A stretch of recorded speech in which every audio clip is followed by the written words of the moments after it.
Hi, I'm Jeff Halev, and I'm a professor of political science at the University of North Carolina at Chapel Hill. And like many of you, I'm stuck at home, zooming away with my students, zooming away with meetings, and I have home two of my teenage daughters who are also home from college, who are also zooming away in their own way, and I have to say, not doing enough to clean up after themselves.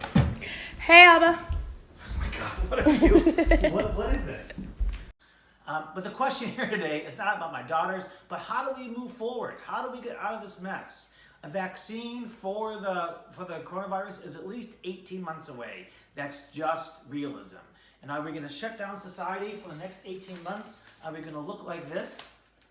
Or are we going to do what Donald Trump says and says by September we're all going to be going to football games, 100,000 people in one place?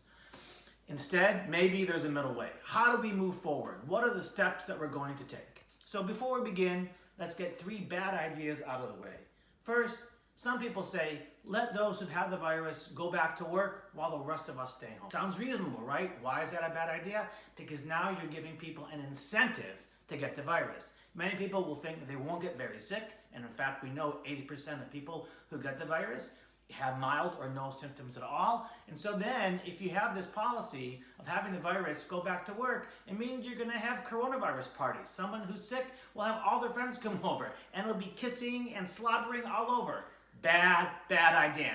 And second idea is we just go on, turn the on button. Let's go back to sports. Let's do everything that we've done before in a few months. But that will mean spreading the virus everywhere. So let's get that idea out of the way. Bad idea. And third bad idea, complete social isolation until the virus is completely gone and until we have a vaccine. 18 months of this. Bad idea. The economy will collapse. People won't go to the hospital for all kinds of reasons. Poverty will increase dramatically. Students will not learn anything. The social, political, and health repercussions of something like that will be horrible. So we need a realistic way forward, one that balances the many needs of society while keeping the transmission of the virus down to an acceptable level. The way forward includes lots of testing and lots of masks. And we need the federal government to lead the way and not to say it's coming and not to say it's up to the states. They need to lead the way. Why masks? Because the main way that this virus transmits is through droplets. When someone who is near you coughs, sneezes, or even breathes near you. Thank you. And this explains super spreader events, a funeral in Georgia or soccer games in both Spain and Italy, where people are hugging, comforting each other in the funeral, or in the soccer game, they're yelling, they're screaming, they're cheering, and lots of things are coming out of their mouth, landing on other people. So we need masks. Can you get the virus through touching? Maybe, unclear. So still wash your hands, but really it's the mouths that we need to be concerned about. So the goal is to slow down the transmission and protect people who are particularly vulnerable to this disease. Remember, 80% of the people who get it either get no symptoms or mild symptoms. And so while we would prefer that no one get the virus, we're most concerned with the 20% who are most vulnerable. This means people who are older and those who have secondary conditions, particularly respiratory conditions, diabetes, and other health conditions that make them vulnerable to this kind of disease. So let's take it step by step. When we shop, we wear a mask. When we're anywhere in an enclosed building, probably we're going to wear a mask. Now, let's talk about different places. Corporate offices. Offices in general, go to your office, you don't need a mask. If it's an office with a few other people, maybe you don't need to wear a mask if it's an open office. If it's open office with a lot of people, maybe everyone needs to wear a mask. Let's get to some hard cases. Camps, schools, universities. Well, sleepaway camps, maybe they're not so hard. You test positive, you can't go to camp. Everyone else can go to camp, but no one can leave camp except during intercession. Counselors who want to go to Target or go a little shopping, sorry, stay in camp, right? Everything comes through packages. Maybe you have one person, someone who's already been infected, be your designated person in and out. But everyone else is in a hermetically sealed environment, and sleepaway camps can work. How about day camps? Well, that's a lot harder. There's a lot of more people coming in and out, and frankly, I don't know what to do. I would like to say let's have them, but it sounds pretty tough. How However, in the fall, we have schools. Vaccine is 18 months away. Are we really going to have schools online for a full year?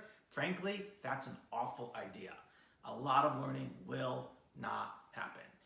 Last week on Zoom, my daughter comes running downstairs because she's listening to a lecture for an hour on her little computer screen and she can't take it anymore. Online learning has its place, but on a mass scale, it just doesn't mean a lot of learning. Now, to go to work, particularly people who are firefighters and nurses and doctors, and they have kids at home. We need to have schools and we need to have universities. This is going to be tough because we need to do it in a way that balances the needs of children and teenagers to learn with the need to contain the virus. Tell university students, sorry, you can't have big parties. Limit 25 people or maybe 50 people. Sorry, you can't go to crowded bars. My daughter right now is making a very, very disturbed face. Right? Maybe professors, particularly older, those who are vulnerable, have to keep 8 or 10 feet away from the students when they teach. We need to think about things. How is this going to work? And for a year, we're just going to have to muddle through in a way that's not our usual way of doing things. I don't think a lot of rock concerts or pop concerts can really happen next year, but don't worry, those who are watching the Young Set, when you want to go to the Philharmonic or to the symphony, no problem, right? You can listen to Beethoven and Mozart all you want, as long as you're not cheering at the end, right? No cheering. We have the issues of religious services. Are we really going to tell churches and synagogues and mosques that you can't have services next year? I think that's really hard. What about weddings? What about funerals? Maybe we limit the number of people. Maybe you have to have successive services, so there's no more than 50 or 75 people in a room. Big weddings, 300 or 400 people, they seem to me to be really for a year. Maybe we just don't do that.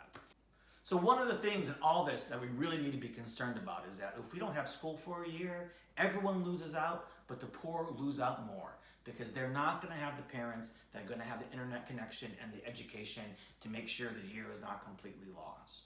If we stop society for a year and we don't have many jobs, the poor once again are going to be hurt the most, and that means their health outcomes are going to be bad. That means their life expectancy is going to be reduced. So we need to figure out a way to move forward in such a way that's reasonable and doesn't cause mass infections and mass deaths. What's happening in New York City right now is something that we certainly want to avoid in the future.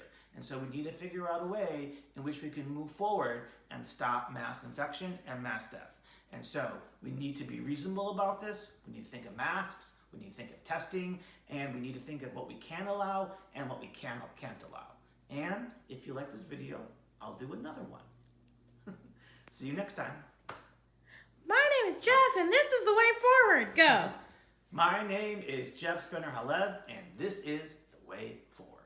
Woo!